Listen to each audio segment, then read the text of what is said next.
Chapter 2 literature, English literature, class 8 है। कल हम लोग इतना तक पढ़े थे, आज हम पढ़ेंगे, ये हम लोग story of fashion in India पढ़ रहे हैं, यहाँ से पढ़ेंगे। Today the sari and salwar kameez are popular across India and are considered the national dress for women. आज के समय में साड़ी और सलवार कमीज़ पूरे भारत में फेमस है और ये भारत के औरतों का नेशनल ड्रेस बन गया है। If we look at the changing fashion in cloth from historical perspective, अगर हम पिछले समय से देखेंगे अगर इतिहास में फैशन में बदलाव, तो we see such clothing depicted in sculptures, मतलब आज जो साड़ी और सलवार कमीज़ देखते हैं वो पुराने समय के मूर्तियों में देखा जा सकता है जो पहले के इंडियन सिविलाइजेशंस में था। We also get a glimpse of odhni और दुपट्टा ऑफ मॉडर्न टाइम्स, आज के समय में जो ओढ़नी और दुपट्टा ओढ़ा जाता है ये भी हम पुराने समय के मूर्तियों में देख सकते हैं। The Mughals brought in tunics and robes of fine cotton and linen garments embroidered with gold and तिराज, और जो मुगल्स जब आए तो ये ट्यूनिक्स लाए और बहुत अच्छे कपड़ा का सूट लाए, वो पहनते थे जिसमें गोल्ड जड़ा हुआ रहता था और तिराज से बॉर्डर किया जाता था हाथ पे, मतलब कलाई पे, कपड़े के बाजू पे। जब मुगल्स आए तो उनके जो मुगल्स थे वो अपने ट्यूनिक्स पहनते थे और अच्छे कपड़े का रोब्स पहनते थे और लिनेन का कपड़ा होता था जिसमें सोना का जड़ी किया रहता था और तिराज का बॉर्डर किया रहता था उनके बाजू पे, जिससे उनका टर्किश और सेंट्रल एशियन ओरिजिन पता चलता था कि वो सेंट्रल एशिया के हैं और टर्किश हैं। There were also the ghagra choli, patka और sash, caps of different shapes and ornamented turbans, वो साथ में जो मुगल्स थे वो घाघरे औरतें थी जो घाघरा चोली पहनती थी, पटका या सैस और अलग अलग आकार का टोपी पहनते थे वो लोग और जड़ीदार पगड़ी भी पहनते थे। ट्राउजर्स और शर्ट जो आज के समय में लोग पहनते हैं मर्द और औरत पूरे भारत में, वो यूरोपियन कंट्री से आया है। And as did suits and tie, और जो सूट और टाई अभी पहना जाता है भारत में, और इसमें इंडियन वेरिएशन में शेरवानी है और अचकन है, ये फॉर्मल ओकेज़न में किसी शादी ब्याह में पहना जाता है, ये सब यूरोपियन कल्चर से आया है।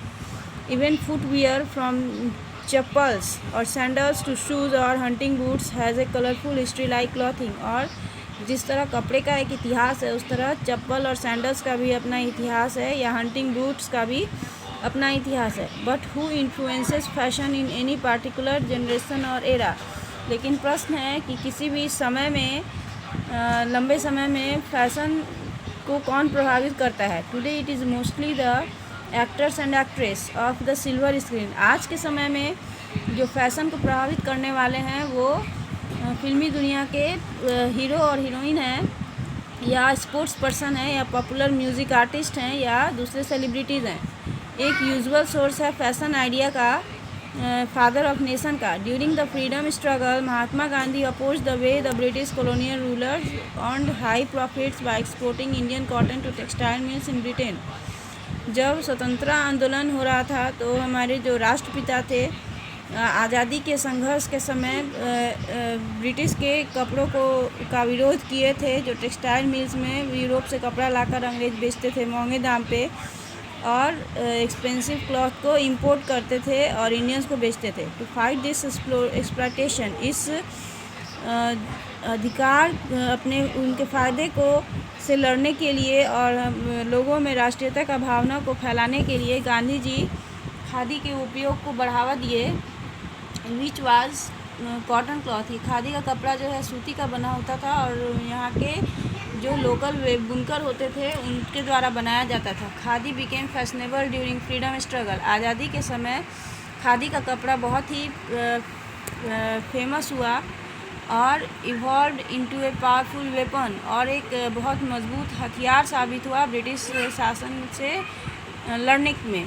Fashion is big business in India today, आज भारत में फैशन जो है एक बहुत बड़ा व्यापार है। There are fashion designing institutes, भारत में बहुत सारा फैशन डिज़ाइनिंग इंस्टीट्यूट्स है जिसमें लोगों को ट्रेनिंग दिया जाता है कि किस तरह कपड़े का डिज़ाइन दिया जाए और दूसरे एक्सेसरीज़ का। The country has many internationally known fashion designers. और हमारे भारत में आज बहुत सारे फैशन डिज़ाइनर्स हैं जो इंडिया का नया नया फैशन बनाते हैं और ग्लोबल फैशन को इंट्रोड्यूस करते हैं। इन भारत में बहुत सारे विदेशी डिज़ाइनर्स भी हैं जो अपना कपड़ा का और फैशन को डायरेक्टली भारत में लाते हैं। There is no doubt that Indian fashion is going global. इसमें कोई शक नहीं है कि भारत का जो फैशन है वो पूरे दुनिया में फेमस है। दूसरे इंटरनेशनल डिज़ाइनर्स की तरह ही इंडियन फैशन डिज़ाइनर जो हैं वो अपने न्यू स्टाइल्स और अलग स्टाइल्स अपने कलाकारी को फैला रहे हैं और एक नया शेप और कट दे रहे हैं अपने क्लॉथिंग को। जो प्राचीन बुनकर थे और हाथ से बना हुआ सिल्क और कॉटन का कपड़ा होता था और प्राचीन तरीका था ब्लॉक प्रिंटिंग और टाई एंड डाई वाला और एम्ब्रॉयडरी पैटर्न का, बीड वर्क का और मिरर वर्क का, ये सब एक इटर्नल पैटर्न है जो पूरे भारत में आज पूरी दुनिया में फेमस हो रहा है भारत का फैशन। बस आज ये चैप्टर आपका कंप्लीट हो गया। अब हम लोग कल क्वेश्चन आंसर करेंगे।